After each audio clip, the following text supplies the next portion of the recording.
So in today's video, we're going to go ahead and create a synthy pitch sine wave pad that you hear in a lot of R&B music. This video was inspired by Stefan Guy's video that he posted the other day, the best R&B synth sounds and where to find them. There's just a lot of nice lush sounds in that, and I just sort of want to show you guys how to recreate a pitch sine wave pad key type of sound in Logic using Logic's ES2. This is the sound I'm talking about, so after it's all said and done, we're going to get a sound that sounds like this.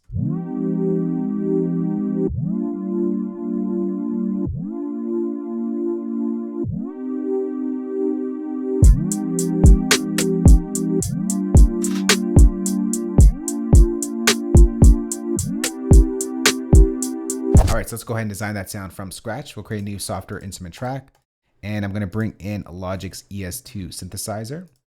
And we are going to be using the default preset that loads up in ES2, but we are just going to be focusing in on one oscillator. So we can go ahead and turn off oscillators 2 and 3, push the triangle mixer over to oscillator 1. And for oscillator 1, we'll set that to a sine wave. And this is what we get. But before I do so, let's go ahead and copy down the pattern and solo out the track.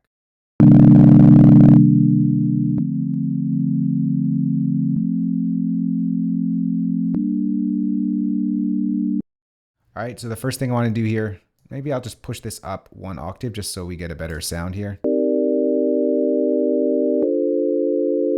All right, so next thing I want to do here is turn on unison. And I'm going to pull up the voices a little bit here. Gives a nicer, fuller sound. And then we're going to add in a little bit of warmth to the sound. And we're going to pull up the analog knob to add in some detuning and warmth.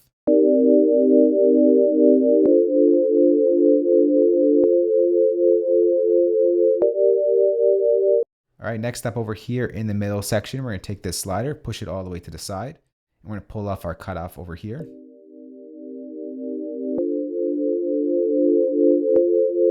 We'll go to about the halfway point.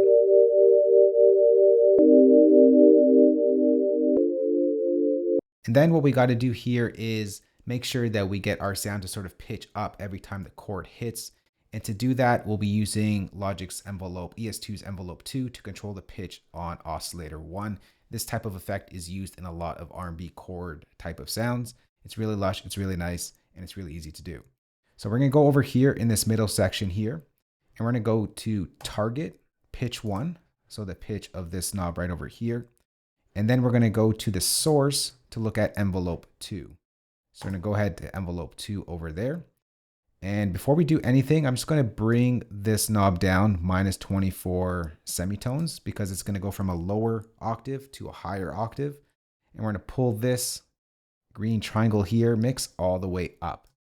And this is what we get right now, but we got to adjust the envelope in a moment.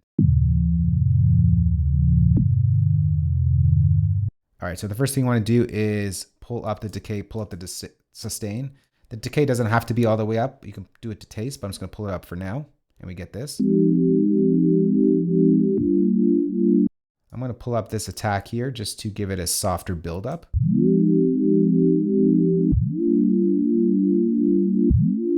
And we're already getting close to that sound. I'm also going to do a softer buildup on the attack on our amp envelope. So envelope 3.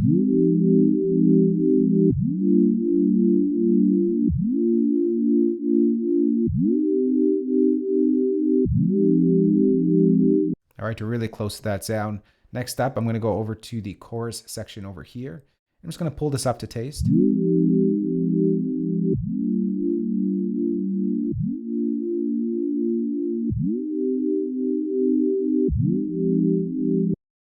Pull it up to taste as you like. We'll leave it there at 35.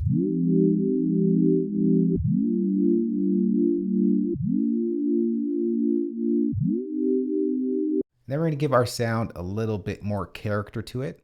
So we're going to go over to this middle section once again, and we're going to control the amount of FM sound on this. So if I pull this up, you get a little buzziness on it, but we're going to control that with the envelope 2 as well. So we're going to go to target, and we're going to go to, it's off my screen. Oh, here it is here, LPF FM. So that's this right over here. And the source is going to be envelope 2 once again. And I'm going to leave this all the way down. I'm just going to control by how much it builds up using this right here.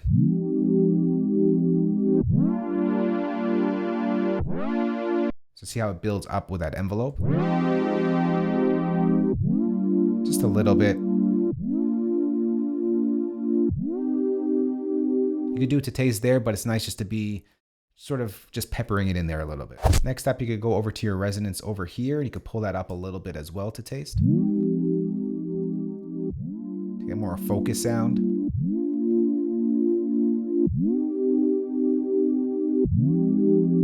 Now in the middle over here, you have cutoff 1, 2 controlled by the source envelope 2. We can go and play with that to sort of give our sound a different tone to it, either darker or brighter.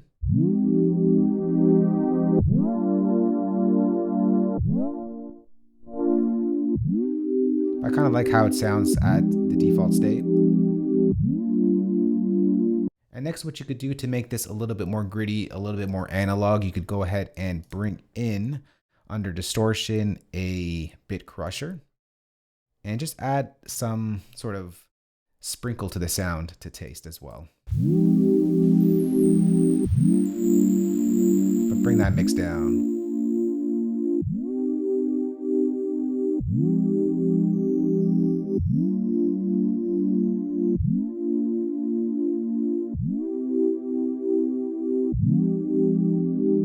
Just to give it a little bit more character. And now you kind of got that classic R&B type of chord sound. We go ahead and play that with the other sounds here.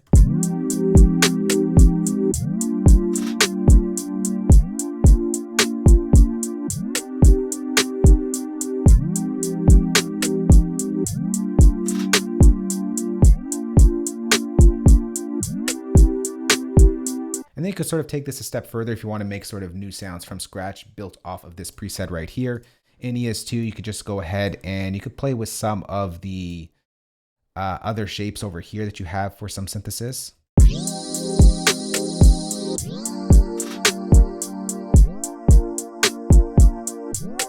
Right, to quickly create different type of chord sounds.